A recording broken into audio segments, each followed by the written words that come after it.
Bienvenidos, muy buenos días, 6 de la madrugada, 40 segundos, un gusto saludarlos, terminamos el mes de mayo y atención, el presidente Petro se desdice hoy en su idea de una Asamblea Nacional Constituyente, dice desde Pueblo Nuevo en Córdoba, que no está buscando la reelección y que nunca ha hablado de una Asamblea Constituyente, que quiere decir o está arrepentido o está corrigiendo o lo que también puede ser, el presidente Petro tiene problemas de memoria.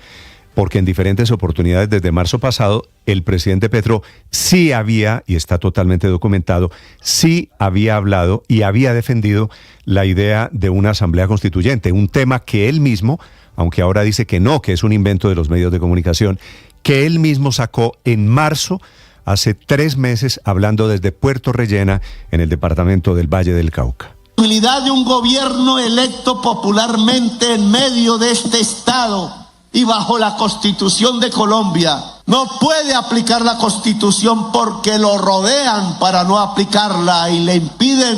Entonces Colombia tiene que ir a una Asamblea Nacional Constituyente. Más clarito me parece imposible. Ahí está, porque sí lo había dicho él. No es un invento de medios ni de redes sociales. Lo había dicho el 18 de abril en una entrevista con El Tiempo. Lo había dicho el 18 de abril la Casa de Nariño, que publicó un comunicado oficial que llamó un ABC del proceso constituyente. El presidente el 21 de marzo en la Universidad de Córdoba dijo que hay que recorrer las universidades para crear asambleas constituyentes. El 29 de marzo escribió en Twitter que la constituyente es necesaria porque la Constitución del 91 no se ha cumplido.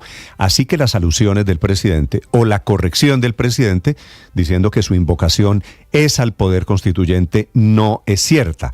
Algo pasó, digo yo, supongo que el gobierno se dio cuenta que embarcarse en la aventura de una asamblea constituyente no es lo que corresponde y lo está desviando del propósito principal de un gobierno, que es gobernar.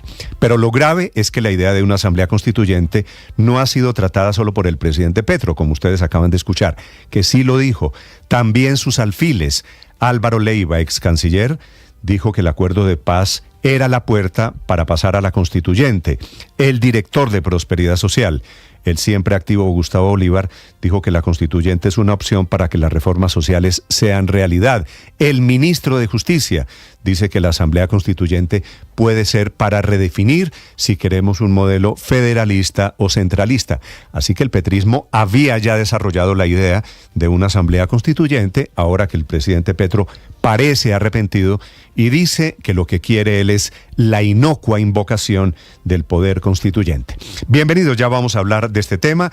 A propósito de reelección, la presidencia de la República tuvo que aclarar en un comunicado oficial que es una sola coincidencia que la asamblea del petrismo, que se aplazó para el 18, 19 y 20 de julio, coincida con la instalación de la nueva legislatura del Congreso, que había dado lugar a decir que el presidente no iba a instalar el Congreso o que iba a desconocer el nuevo periodo legislativo. Ya vamos a hablar de estos temas de política, les hablaré también de la crisis en el modelo de salud de los maestros que ha cobrado la primera cabeza. Renunció o lo renunciaron Mauricio Marín, que era cuota del partido de la U y presidente de la Fiduprevisora. Era la renuncia que pedían los profesores, que pedía el ministro de Salud, porque lo estaban culpando a él equivocadamente de ser el responsable de la catástrofe. Y él termina pagando los platos rotos porque era del partido de la U. Él era gobierno, lo había nombrado el presidente Petro, llega ahora a Fiduprevisora con el increíble encargo de arreglar el entuerto, una mujer que era la vicepresidenta, para resolver el desastre de las citas médicas, de la entrega de medicamentos, que ha llevado inclusive a los maestros al estropicio, al absurdo de decir que la culpa es del triage, que el triage, que es la clasificación, la selección que se hace en la entrada de las clínicas, es un obstáculo al acceso de la salud de los maestros. La otra crisis del día está en la Universidad Nacional, en donde ganó la tutela el rector José Ismael Peña. El gobierno anuncia que va a impugnar ese fallo. El rector logró, a través de una sentencia de este fallo de tutela de la justicia, lograr que la convocatoria del Consejo Superior para tumbarlo y poner otro rector era ilegal.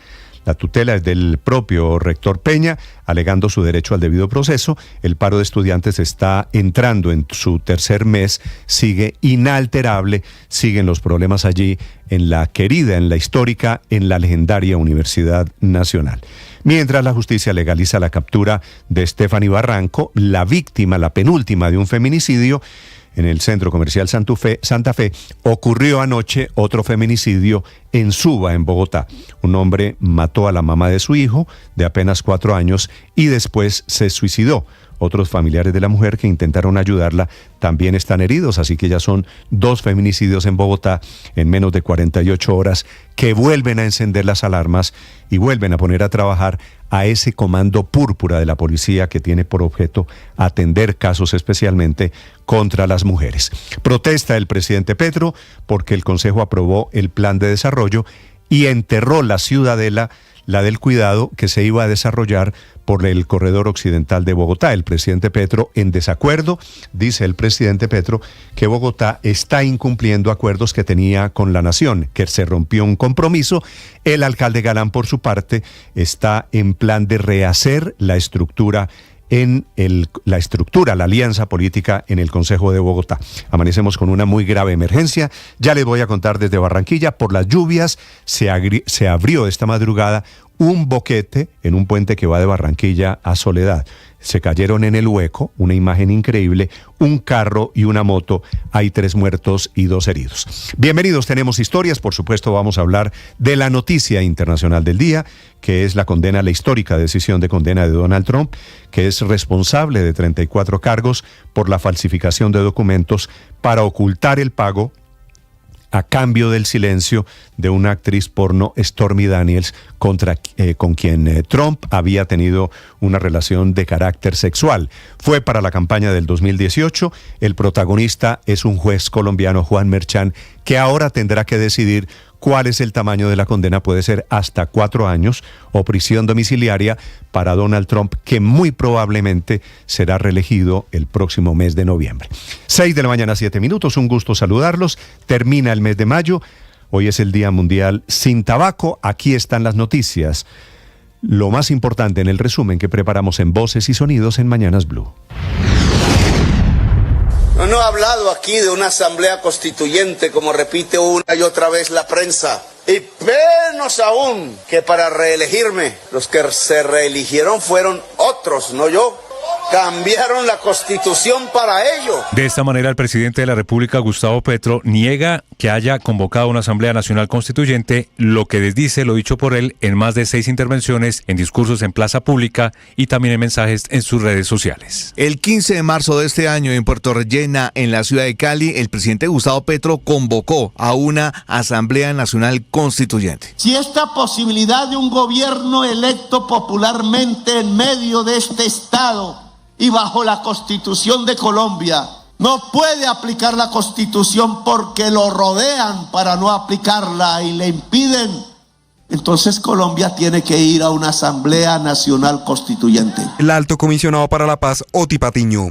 Es un término demasiado general. Una cosa es una asamblea constituyente, por ejemplo, y otra cosa es promover que el constituyente primario, que es la población, el pueblo, de alguna manera actúe como debe actuar en todo proceso estratégico de gran importancia para el país. El director del DPS, Gustavo Bolívar. La constituyente sí ha mencionado varias veces, pero lo que él ha dicho es que el pueblo tiene que autoconvocarse y ellos son, en caso en que el Congreso de la República no apruebe las reformas, los que tienen que exigirlas. Este fue un juicio amañado y vergonzoso. El verdadero veredicto será el 5 de noviembre por parte de la gente. Y ellos saben lo que pasó aquí.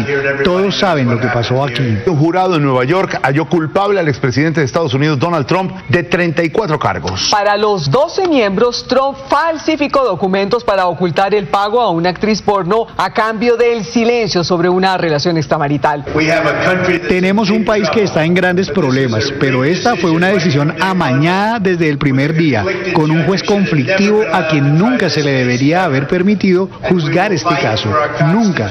Y lucharemos por nuestra Constitución. Solo hay una forma de mantener a Donald Trump por fuera del despacho Oval, en las urnas. Es la reacción del presidente de los Estados Unidos, Joe Biden, a través de su cuenta personal de X.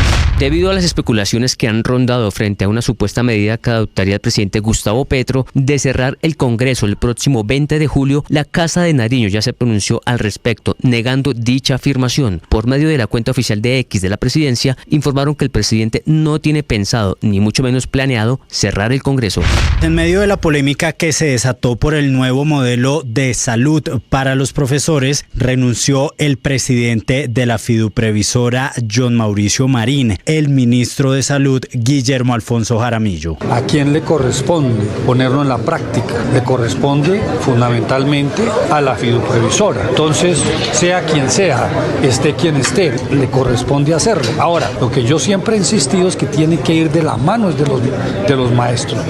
Sin embargo, algunos docentes responsabilizan a la atención del triage en clínicas hospitales por encima de las fallas del modelo del sistema de salud de los maestros en el país. Lo primero que le aplican es el triage. Y eso es una barrera de acceso. El ministro de Hacienda, Ricardo Bonilla, anunció que aún no se tienen medidas para afrontar la caída del recaudo tributario, el cual ha sido del 10,3% en los primeros 4 meses del año. Sin embargo, asegura que va a esperar la posesión del nuevo director de la DIAN, Orlando Villabona, y que todo se trataría de una falta de gestión fiscal por parte del anterior director. Que todo indica que hay problemas en la gestión fiscal. Es función de las direcciones de impuestos hacer procesos de no simplemente esperar que los declarantes hagan su declaración y paguen, sino que es gestión fiscal, hacer todos los procesos de fiscalidad. La procuradora Margarita Cabello anunció que le van a formular pliego de cargos al exdirector general de la Unidad Nacional para la Gestión del Riesgo, Olmedo López, y a otros exfuncionarios de la entidad. Hablamos de Sneider Pinilla y Víctor Mesa, que cumplieron el rol de subdirectores. Sneider Pinilla por su rol como supervisor del contrato, y le formuló también un segundo cargo por haber recibido a satisfacción los 40 carrotanques que se encontraron y aparentemente pasar por alto que no fueron entregados en las condiciones legales, por lo que no se cumplió a cabalidad el contrato. El león entre los medios resultó un ratoncito ante la justicia, porque él sabe que mentir ante los medios puede dar likes, pero mentir ante la justicia da cárcel. El ministro del Interior, Luis Fernando Velasco, reaccionó al silencio de Olmedo López ante la Corte Suprema de Justicia. Dice que esa actitud hecha por el exdirector de Gestión del Riesgo refleja que López está mintiendo y que su único propósito es beneficiarse de un principio de oportunidad que le permitirá evadir la cárcel y quedarse con la plata que se robó. Después de 2 semanas de debate en el Consejo de Bogotá, se aprobó el Plan Distrital de Desarrollo Bogotá Camina Segura. 322 artículos fueron aprobados. Entre estos aparece el Corredor Verde por la Séptima y la polémica construcción de la Avenida Longitudinal Occidental, más conocida como la ALO. Esto dijo el alcalde Carlos Fernando Galán. Los predios para la ciudadela educativa y el cuidado son predios dentro de las orejas que tenía en las intersecciones la ALO. No era en la mitad de la vía. Hay que contemplar eso. Lo que estaba contemplado en parte de los predios de la ALO era vivienda. Eso es lo que contempla eventualmente ese proyecto. Nosotros consideramos que hay que respetar el espíritu original de la ALO. Un fallo de tutela ratificó a José Ismael Peña como rector de la Universidad Nacional. La decisión que ampara los derechos de Peña deja sin efecto judicial la resolución del Ministerio de Educación que ordenaba nombrar un rector encargado, mientras el Consejo de Estado resuelve de fondo la solicitud de nulidad de la polémica elección. Aunque la decisión es de inmediato cumplimiento, tiene lugar a recurso de reposición. Estás escuchando Blue Radio.